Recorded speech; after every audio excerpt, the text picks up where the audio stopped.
사랑하는 라크로스 세스마교회 성도 여러분, 안녕하세요. 2020년 12월 13일 주일 메시지를 전해드리겠습니다. 먼저 알려드릴 것은 제 딸의 출산일이 이제 며칠 앞두고 있어서 저는 1월 7일 밤 비행기로 라크로스에 돌아갈 예정입니다. 제 딸의 안전한 출산과 제 안전한 여행을 위해서 기도해 주시면 감사하겠습니다. 오늘 말씀은 예수님의 길을 준비한 세례 요한에 대한 말씀입니다. 그의 삶의 평가를 예수님께서는 여인이 낳은 자 중에 가장 위대한 인물이다라고 이렇게 평가를 하셨습니다. 오늘 묵상하는 세례 요한의 삶이 우리 삶의 이정표가 되기를 간절히 기도합니다. 아멘. 오늘 읽을 성경 본문은 마가복음 6장 14절부터 29절 말씀입니다. 제가 먼저 읽겠습니다. 이에 예수의 이름이 드러난지라 헤롯 왕이 듣고 이르되 이는 세례 요한이 죽은 자 가운데서 살아났도다. 그러므로 이런 능력이 그 속에서 일어나느니라 하고 어떤 이는 그가 엘리야라 하고 또 어떤 이는 그가 선지자니 옛 선지자 중에 하나와 같다 하되 헤롯은 듣고 이르되 내가 목벤 요한 그가 살아났다 하더라. 전에 헤롯이 자기가 동생 빌립의 아내 헤로디아에게 장가든 거로 이 여자를 위하여 사람을 보내어 요한을 잡아 옥에 가두었으니 이는 요한이 헤롯에게 말하되 동생의 아내를 취한 것이 옳지 않다 하였음이라.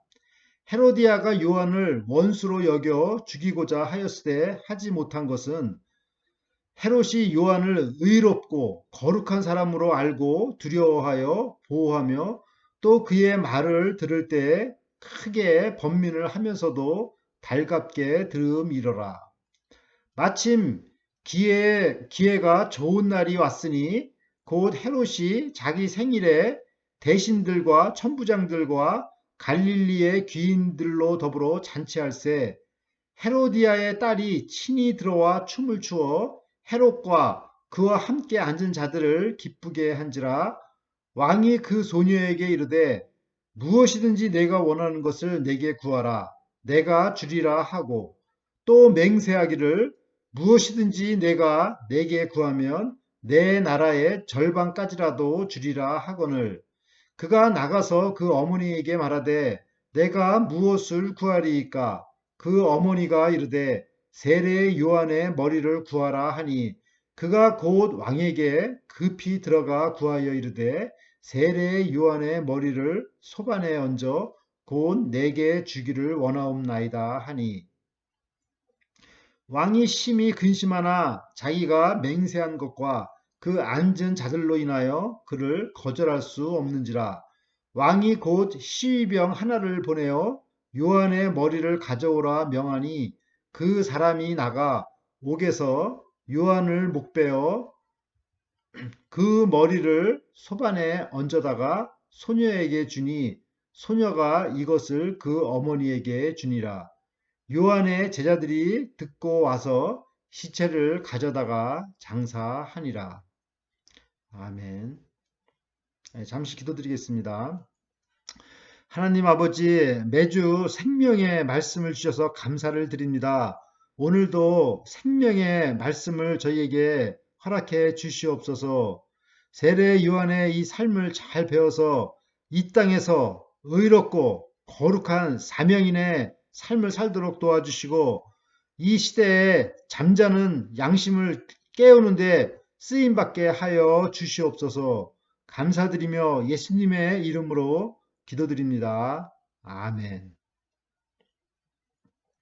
마가복음 6장 14절을 보십시오. 이에 예수의 이름이 드러난지라 헤롯 왕이 듣고 이르되 이는 세례 요한이 죽은 자 가운데서 살아났도다. 그러므로 이런 능력이 그 속에서 일어나느니라 하고 예수님의 제자들의 황성한 전도 활동으로 인해 예수님의 이름이 유명하게 되었습니다.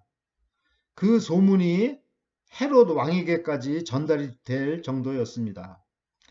이처럼 제자들의 영향력을 끼치는 삶은 예수님의 이름을 높이게 됩니다. 아멘. 헤롯 왕은 부활을 인정하지 않는 사두개파 사람임에도 불구하고 이상한 부활 신앙을 갖고 있었습니다. 그것은 예수님이 부활한 세례 요한이라는 것입니다. 이러한 주장은 유대교나 기독교에는 없는 것입니다. 그래도 예수님에 대해서 유대교 신앙의 기초에서 건전한 신앙 고백을 한 사람들도 있었습니다. 마가복음 6장 15절을 보십시오. 어떤 이는 그가 엘리야라 하고 또 어떤 이는 그가 선지자니 옛 선지자 중에 하나와 같다 하되. 구약성경 말라기서에는 엘리야가 다시 오시기로 예언이 되어 있어서 예수님을 엘리야라고 한 사람도 있었습니다. 그러나 예수님은 자신이 다시 오시기로 한 그 엘리야가 아니고 세례 요한이 바로 그 사람이라고 말씀하셨습니다. 또한 어떤 이는 예수님을 모세가 예언한 바로 그 선지자다 이렇게 하였습니다만 실은 예수님은 선지자이면서도 또한 메시아로 오신 것입니다.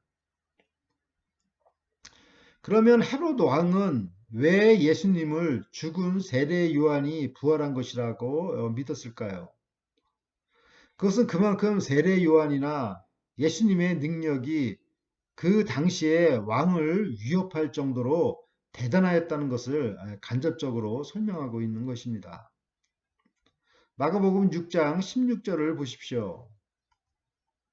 헤롯은 듣고 이르되 내가 목벤 요한 그가 살아났다 하더라. 헤롯은 원치 않게 세례 요한의 목을 베게 되었습니다.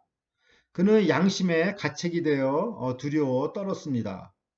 예수님의 전파하는 메시지의 내용이나 그 능력 면에서 그 세례 요한과 방불하여 세례 요한이 부활했다고 믿은 것입니다.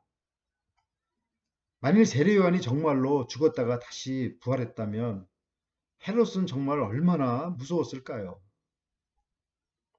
그의 보복이 얼마나 두려웠을까요? 그러나 사람이 죽어서 다른 사람으로 다시 태어나는 일은 없습니다. 다만 이 세상 마지막 날에 심판의 부활과 영광의 부활만이 있습니다. 이것이 복음입니다. 그러면 헤롯은 어떻게 세례 요한의 목을 베게 되었습니까? 저자 마가는 다시 과거로 돌아가서 자세하게 소개하고 있습니다. 마가복음 6장 17절에서 18절을 보십시오. 전에 헤롯이 자기가 동생 빌립의 아내 헤로디아에게 장가든 거로 이 여자를 위하여 사람을 보내어 요한을 잡아 옥에 가두었으니 이는 요한이 헤롯에게 말하되 동생의 아내를 취한 것이 옳지 않다 하였습니다. 헤롯의 본래 이름은 헤롯 안티파스입니다. 헤롯 안티파스는 갈릴리 지방과 베레아 지방의 분봉왕이었습니다. 그에게는 배다른 동생 헤롯 빌립이 로마에 살고 있었습니다. 그리고 헤롯 빌립의 아내는 헤로디아였고 그 사이에 살로메라는 딸이 있었습니다. 그런데 헤롯 안티파스는 그 본처를 사해 근방에 있는 처가로 돌려보내고 그 제수씨인 그 헤로디아와 불륜 관계를 맺고 있었습니다. 이를 본 세례 요한은 백성의 본이 되어야 할 지도자라는 사람이 오히려 율법에 어긋난 행동을 하고 있으니 지나칠 수가 없었습니다. 그걸 지나치면은 그 메시아의 길을 예비하는데 실패하는 것이 되는 것 아니겠습니까? 세례 요한은 헤롯 안티파스 왕에게 동생의 아내를 취하는 것이 옳지 않다라고 회개의 메시지를 전달했습니다. 이를 들은 헤롯은 두려워하였지만 그 새 아내가 된 헤로디아는 세례 요한을 원수로 여겨 죽이고자 하였습니다. 그러나 헤롯 안티파스는 세례 요한을 옥에만 가두고 헤로디아의 마음을 진정시켰습니다. 마가복음 6장 19절에서 20절을 보십시오. 헤로디아가 요한을 원수로 여겨 죽이고자 하였으되 하지 못한 것은 헤롯이 요한을 의롭고 거룩한 사람으로 알고 두려워하여 보호하며 또 그의 말을 들을 때 크게 번민을 하면서도 달갑게 들음이러라. 예, 아무리 왕이라도 그 헤롯 안티파스는 그 세례 요한을 두려워하였습니다. 예, 그 이유는 세례 요한이 너무나 정말 경건하고 의롭고 거룩한 사람이었기 때문입니다. 헤롯 안티파스는 세례 요한의 메시지를 듣는 것을 좋아했습니다. 그러면서도 어, 그 말씀에 순종하지는 않았습니다. 그는 죄악된 세상과 거룩한 주님 사이에서 주저주저하는 사람의 표상으로 보여집니다. 마가복음 6장 21절에서 23절을 보십시오. 마침 기회가 좋은 날이 왔으니 곧 헤롯이 자기 생일에 대신들과 천부장들과 갈릴리의 귀인들로 더불어 잔치할세 헤로디아의 딸이 친히 들어와 춤을 추어 헤롯과 그와 함께 앉은 자들을 기쁘게 한지라. 왕이 그 소녀에게 이르되 무엇이든지 내가 원하는 것을 내게 구하라. 내가 주리라 하고 또 맹세하기를 무엇이든지 내가 내게 구하면 내 나라의 절반까지라도 주리라 하거늘. 마침 헤로디아에게 세례 요한의 목숨을 빼앗을 기회의 날이 찾아왔습니다. 헤로디아의 딸 살로메가 헤롯 안티파스의 생일날에 춤을 추어 기회를 얻은 것입니다. 헤롯 안티파스는 그 의붓 딸이지만 딸 살로메의 그 춤에 대만족하여 어떤 소원도 들어주겠다고 경솔하게 약속을 하였습니다. 그런데 그 어린 딸의 소원은 상상을 초월하는 것이었습니다. 마가복음 6장 24절에서 26절을 보십시오. 그가 나가서 그 어머니에게 말하되 내가 무엇을 구하리이까? 그 어머니가 이르되 세례 요한의 머리를 구하라 하니 그가 곧 왕에게 급히 들어가 구하여 이르되 세례 요한의 머리를 소반에 얹어 곧 내게 주기를 원하옵나이다 하니 왕이 심히 근심하나 자기가 맹세한 것과 그 앉은 자들로 인하여 그를 거절할 수 없는지라. 헤로디아의 어린 딸 살로메의 소원은 정말로 소름 돋는 것이었습니다. 바로 자기 엄마의 원수인 세례 요한의 머리를 요구한 것입니다. 헤롯 안티파스는 이것을 많은 사람들 앞에서 맹세한 것이라 어쩔 수 없이 그녀의 요구를 들어줄 수밖에 없는 상황이었습니다. 마가복음 6장 27절에서 29절을 보십시오. 왕이 곧 시병 하나를 보내어 요한의 머리를 가져오라 명하니 그 사람이 나가 옥에서 요한을 목베어 그 머리를 소반에 얹어다가 소녀에게 주니 소녀가 이것을 그 어머니에게 주니라. 요한의 제자들이 듣고 와서 시체를 가져다가 장사하니라. 이렇게 세례 요한의 일생은 어이없게도 여기서 끝이 나고 맙니다. 어린 소녀 춤의 대가가 거룩한 선지자의 생명과 맞바꾸는 일이 생겼으니 너무나 어이가 없는 일이 벌어진 것입니다. 세례 요한의 제자들은 그 토막난 스승의 시체를 들고 가서 장사를 지냈습니다. 참으로 암울한 장면이 아닐 수 없습니다.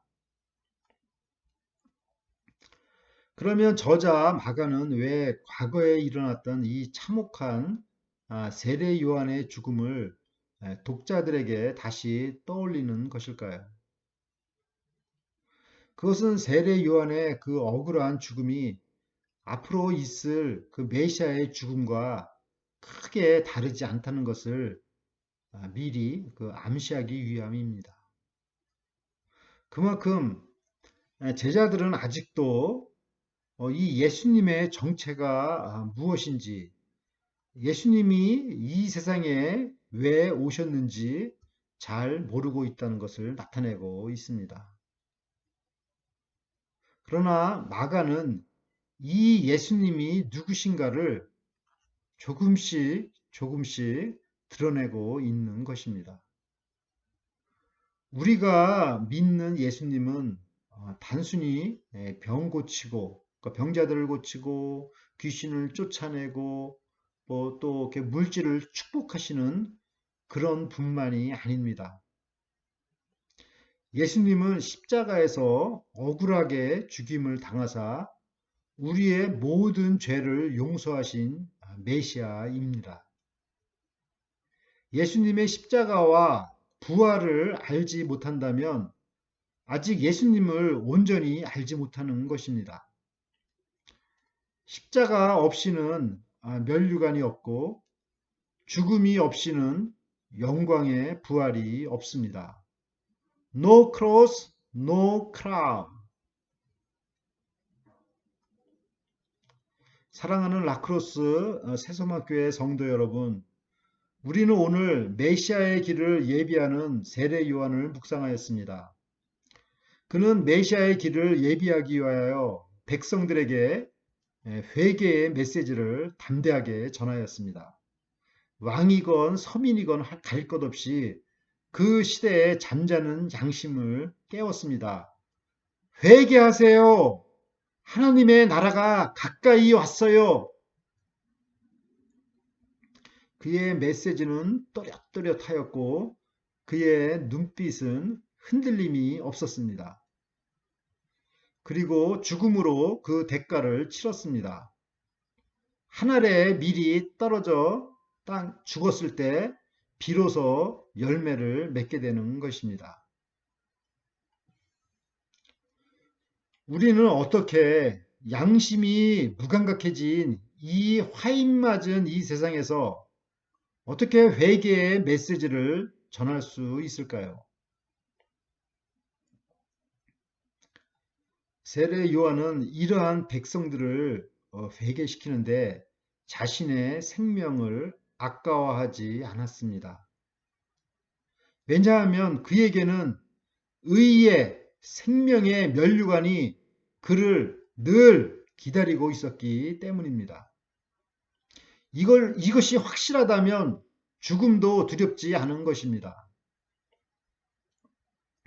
하나님의 심판대 앞에 설 때 우리는 이 땅에서 얼마나 오래 살았는가가 중요한 것이 아니라 무엇을 위해 살았는가가 더욱 중요한 것입니다.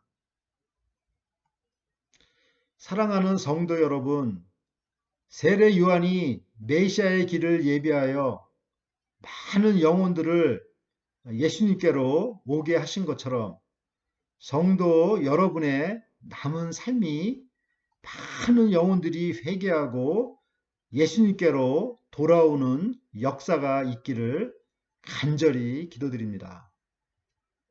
그래서 한 사람도 빠짐없이 모두 의의 면류관을 받으시는 라크로스 새수만교회 성도 여러분이 되시기를 간절히 기도드립니다.